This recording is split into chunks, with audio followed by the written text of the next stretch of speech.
Monsieur le Président de la Fondation Auschwitz, Monsieur l'ambassadeur, Madame la fondatrice de la Fondation Rosenberg, Madame et Monsieur le lauréat, Mesdames et Messieurs, c'est un honneur et un plaisir pour moi d'être parmi vous ce soir dans ce très beau lieu, au nom de l'ambassade de France, pour cette remise des prix de la Fondation Auschwitz et de la Fondation Auschwitz Jacques Rosenberg 2011-2012. Je suis particulièrement fière que cette année, 2 jeunes de mes compatriotes soient récompensés pour la qualité scientifique de leurs travaux de recherche. Je tiens ainsi en premier lieu à saluer Madame Nadia Tahir, qui reçoit le prix de la Fondation Auschwitz pour sa thèse sur les associations des victimes de la dictature, politique des droits de l'homme et devoir de mémoire en Argentine, 1976-2007, ayant obtenu une mention très honorable avec les félicitations du jury à l'université de Paris-Sorbonne, Paris 4. Elle décrit notamment l'action des différentes associations de victimes de la dictature argentine, leur combat pour la défense des droits de l'homme, contre l'oubli, pour la vérité, pour la justice face aux disparitions forcées. Elle montre aussi comment leurs discours, leurs actions et leurs revendications se sont modifiés pour tenir compte de l'évolution du contexte politique et social afin de continuer à inscrire leur cause à l'agenda politique des autorités. Elle souligne également comment ces associations ont entretenu un rapport particulièrement complexe, didactique avec les autorités publiques pour obtenir la satisfaction de leurs revendications et comment elles ont contribué ainsi à créer une dynamique particulière de la construction de la mémoire de la dictature en Argentine. Je tiens aussi à saluer M. Laurent Thierry, qui reçoit le prix de la Fondation Auschwitz Jacques Rosenberg pour sa thèse consacrée à la répression allemande dans le Nord-Pas-de-Calais, zone rattachée au Militärsbefehlshaber in Belgien au Nord-Frankreich 1940-1944, soutenu à l'Université de l'Île-Nord de France, qui a obtenu une mention très honorable avec les félicitations du jury. Ces travaux envisagent sous un angle nouveau la situation particulière de cette zone d'occupation en analysant la spécificité du système répressif mis en place et le rôle de ces différents acteurs dans la violence et la terreur de masse, notamment celui des tribunaux, des militaires et des tribunaux allemands. Ces travaux analysent l'interaction de ce dispositif, partie intégrante de la stratégie d'occupation allemande, avec la résistance. Ces travaux reviennent enfin sur certains phénomènes jusqu'à présent peu étudiés, grâce à la recherche et à l'exploitation d'archives récemment accessibles qui ont permis de mieux comprendre les mécanismes mis en place, d'établir une chronologie plus précise des événements et de revenir sur certaines idées fausses.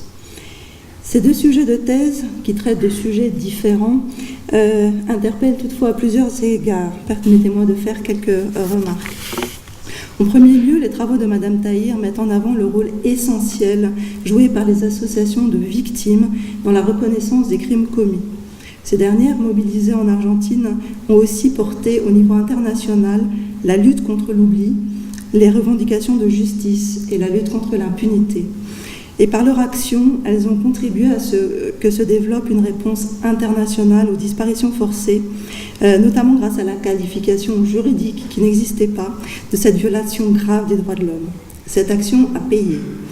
La France, qui s'est mobilisée tôt pour des raisons à la fois des victimes, certaines victimes de la dictature étaient françaises, je pense aux sœurs Léonie Duquet et à la sœur Alice Daumont, a œuvré dès 1978 aux Nations Unies pour promouvoir l'adoption d'un instrument juridique international, engagement qui a abouti en 2006 à l'adoption de la Convention internationale pour la protection de toutes les personnes contre les disparitions forcées et qui est entrée en vigueur en 2010.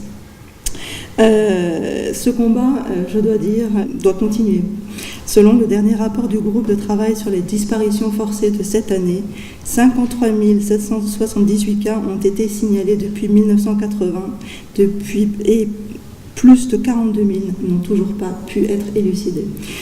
La deuxième remarque, deuxième considération, en partant des travaux également de Madame Tahir, montre à quel point la construction de la mémoire sur des périodes historiques traumatiques est complexe, difficile, car elle doit englober dans un sens convergent de nombreux acteurs de la société, aux intérêts et aux revendications différents, tout en contribuant à rassembler et à les rassembler autour de la vérité.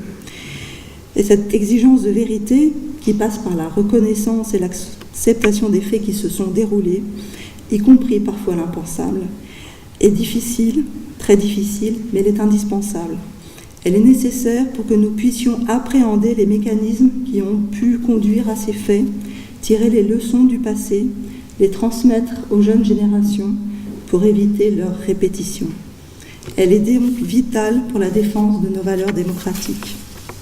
La France, qui a connu aussi des périodes sombres dans son histoire, est pour sa part pleinement engagée dans ce travail de mémoire collective et de reconnaissance de ses responsabilités dans les crimes commis pendant la collaboration. Je crois que le discours du président François Hollande, prononcé lors de la commémoration cette année de la rafle du Veldiv, souligne sans ambiguïté cette responsabilité, l'importance du devoir de mémoire et l'importance de notre vigilance. Enfin, la thèse de M. Thierry nous interpelle sous un autre angle, parce que les travaux qu'il a conduits portent sur la mise en place d'une politique répressive d'occupation sur notre territoire national, en lien avec le régime de Vichy et ses conséquences sur les victimes, avec les exécutions, les déportations de masse de prisonniers, les représailles. Elle vient apporter un éclairage nouveau sur les événements qui sont passés au nord de la France. Elle montre aussi, par sa rigueur scientifique, qui est nécessaire encore pour améliorer notre connaissance de cette période. Je tiens donc une nouvelle fois à saluer le travail réalisé par ces deux jeunes chercheurs qui ont nécessité des années de recherche et d'engagement personnel et qui viennent nourrir la connaissance de phénomènes essentiels à notre devoir de mémoire collective. Je remercie également la Fondation Auschwitz pour les activités qu'elle conduit dans le cadre des objectifs qu'elle s'est fixés et je la remercie d'avoir récompensé les travaux de ces jeunes chercheurs qui soulignent encore une fois l'excellence des échanges universitaires entre la France et la Belgique. Je vous remercie.